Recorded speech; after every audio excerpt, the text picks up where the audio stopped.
Shalom.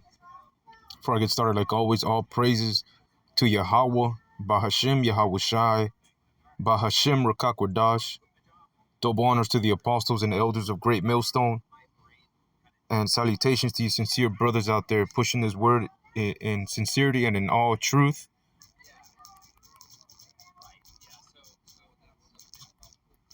All right, here we at, back at it with a quick lesson to the Spirit. That's some things on my scriptures I wanted to go through. Regarding a couple scriptures right here that we got, different topics. So this might be a topic on this lesson, next lesson, another topic.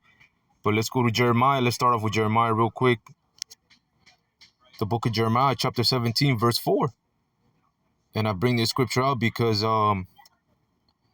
we know that there's a small remnant. Let's get that real quick. That have came back to the Lord, to Yahweh Bashem Yahushai.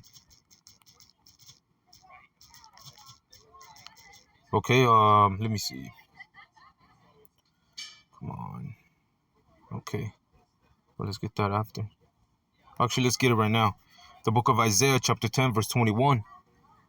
It tells you the remnant shall return, even the remnant of Jacob, unto the mighty God. So a remnant shall return, even the remnant of Jacob, unto the mighty God. The God of who? Abraham, Isaac, and Jacob, Yahweh, and his beloved son, Yahweh Shai. So a remnant shall return, even the remnant of Jacob, unto the mighty God.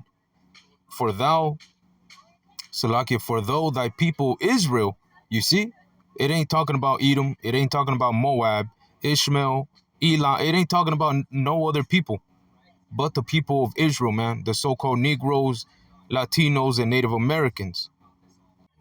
Okay, wanted to bring this out real quick. So there's 18 nations, man, and the scriptures, when it says thy people, my people, okay, it's talking about only one nation, the nation of Israel, Yashar Allah, the 12 tribes, the so-called Negroes, Latinos, and Native Americans, man. All right, let's go back to the scripture. For thou, thy people, Salaki, man, it says, for though thy people, Israel, be as the sand of the sea, yet a remnant of them shall return.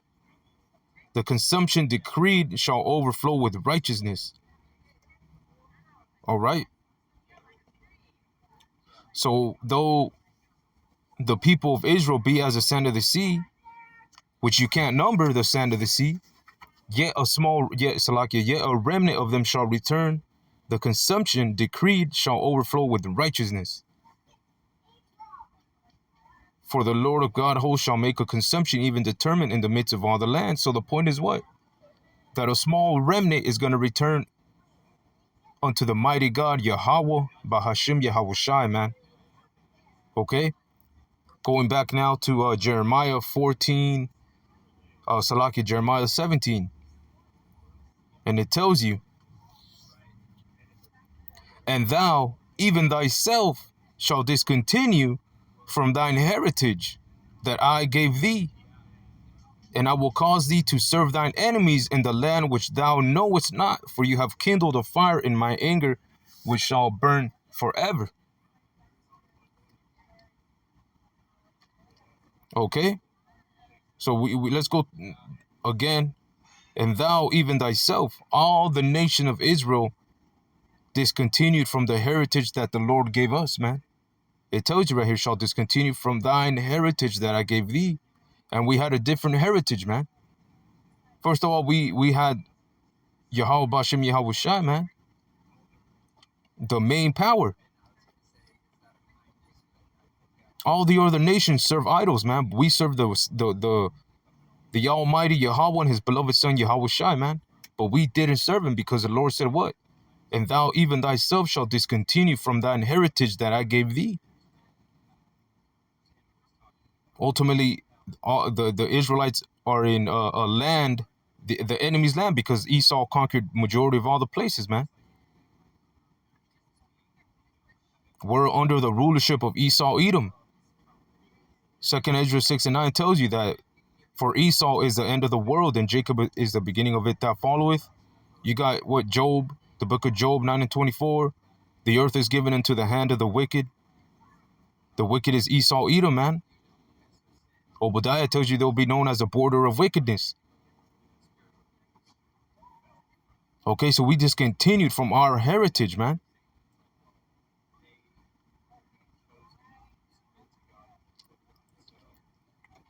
All right. Let me see. For you have kindled a fire in my anger. Yeah, because we were serving up. We all fell under, man. We all sinned against the Lord, man. But the point is what? My point to bring in Jeremiah 17:4 is that all of us departed from our heritage, but only a small remnant came back, man. The rest, they're not gonna come back, man. And the scriptures also tell you that in the land of our captivities, we shall remember ourselves.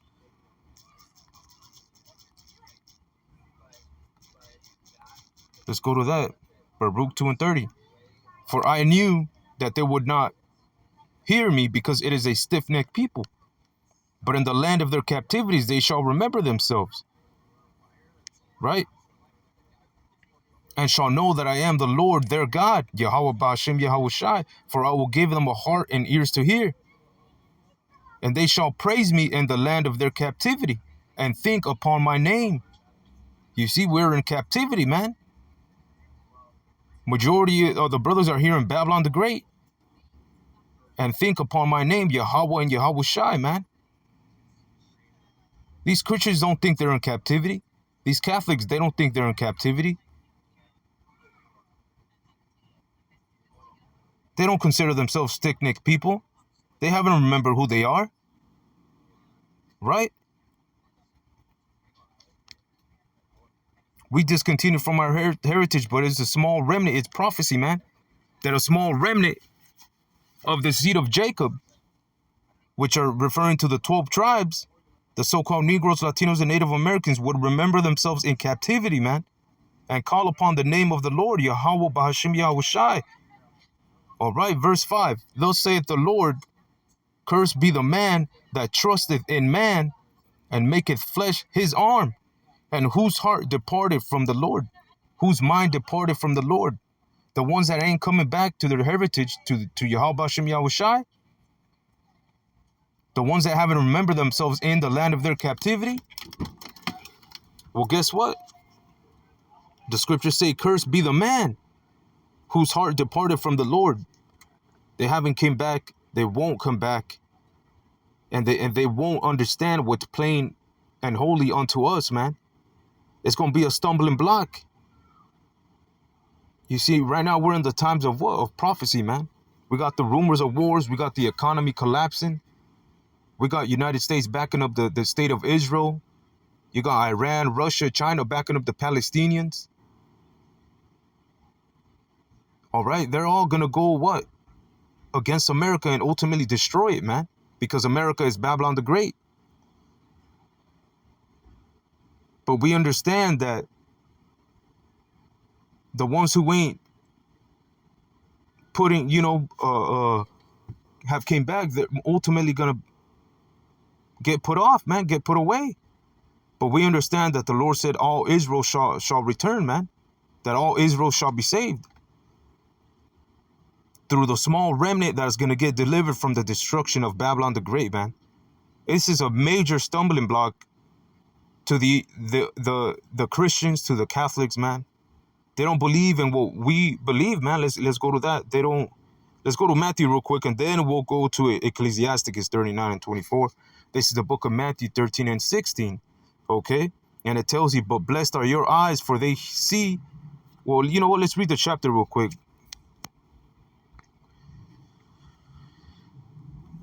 Verse 9, Matthew 13, verse 9. He said, who hath ears to hear, let him hear. And the disciples came and said unto him, why speakest thou unto them in parables? He answered and said unto them, because it is given unto you to know the mysteries of the kingdom of heaven, but to them it is not given. You see, to them it is not given the mysteries of the kingdom of heaven, man. The scriptures, who they are, who the other nations are, what Babylon the Great is, you know, or where Babylon the Great is. They don't know that we're in the times of prophecy. They think the Israelis are the chosen. They don't consider themselves Israelites. They consider themselves Catholics, Christians, Jehovah Witnesses, etc. Man, they are in a Gentile state of mind. But we understand that 2/3 gotta fulfill that prophecy of being 2/3. No matter how nice they are, no matter how loving, rich they are, you know, no matter how much possessions they got, if you ain't part of that small remnant, the elect, you're not gonna make it. And most of all, you're not gonna understand the times that we are in, man.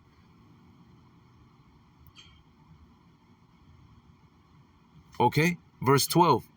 For whosoever hath, to him shall be given, and he shall have more abundance, but whosoever hath not, from him shall be taken away even that he hath. Therefore speak I to them in parables, because they see not, and hearing they hear not, neither do they understand. The point is, they don't understand. That's what the scriptures say. Neither do they understand.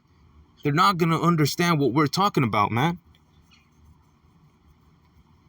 And in them is fulfilled the prophecy of Isaiah, which saith, by hearing you shall hear, and shall not understand, and seeing you shall see, and shall not perceive.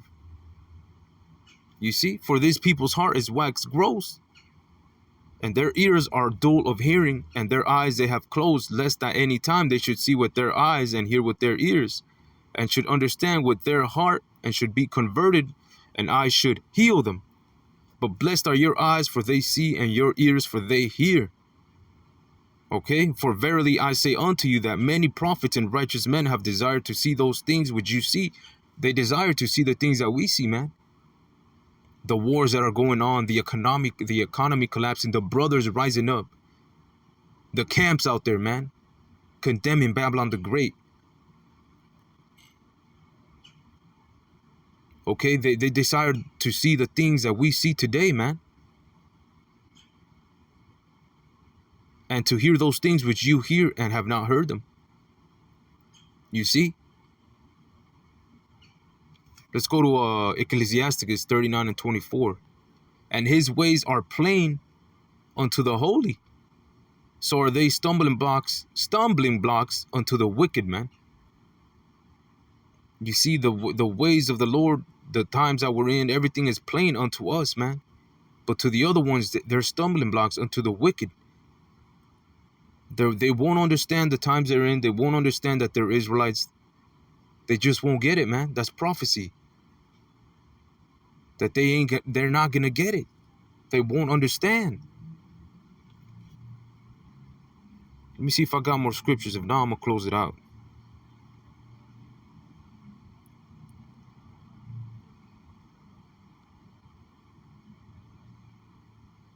Okay, Matthew 10 and 37. I had this scripture for a reason.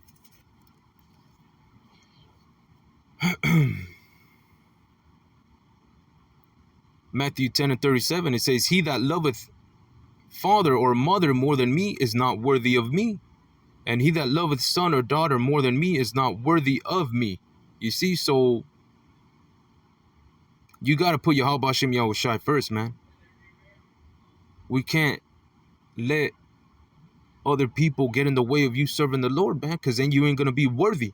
You understand? You got to put Yahweh Hashem Yahushai first, man. Over anything. Over your kids, over your servant, your wife, whatever you want to call her. Over your family. You come on, man. Especially in the times we're in right now. Verse 38, and he that taketh not his cross and followeth after me is not worthy of me. He that findeth his life shall lose it. And he that loseth his life for my sake shall find it. You see? And he that loseth his life for my sake shall find it. Putting everything away, man. Letting not get in the way of serving Yahweh Hashem Yahushua. You're going to find the life if you lose the life, not your life, but your life, the lifestyle, for the sake of Yahweh Hashem Yahushua, you shall find it. Ultimately, going out with the brothers, your camp, prophesizing, doing everything you have to, serving the Lord, serving with the brothers, appreciating the brotherhood, the same like-minded brothers, man, that wait upon Yahweh Hashem Yahushua, that sigh and cry for this place to be destroyed, Babylon the Great. But this is deep, man, because a lot of people will get embarrassed by serving Yahweh Hashem Yahushua, being out there in a garment. They won't have that courage, man, that honor, or whatever you want to call it. But the point is that you can't love your father, mother, son, or daughter. You can't find an excuse not to serve the Lord, man, because then you ain't going to be worthy. You got to put Yahweh Hashem Yahushua first. You got to lose your life for the sake of Yahweh Hashem Yahushua to find it. All right? Just a couple words. 60 minutes, damn. Couple words, exhorting, edifying, right? I'm going to close it out with that. I want to give all praises to Yahweh, Bahashim Yahushai, Bahashim Rakakwadash. Double honors to the apostles and elders of Great Millstone. Until the next one, Shalom.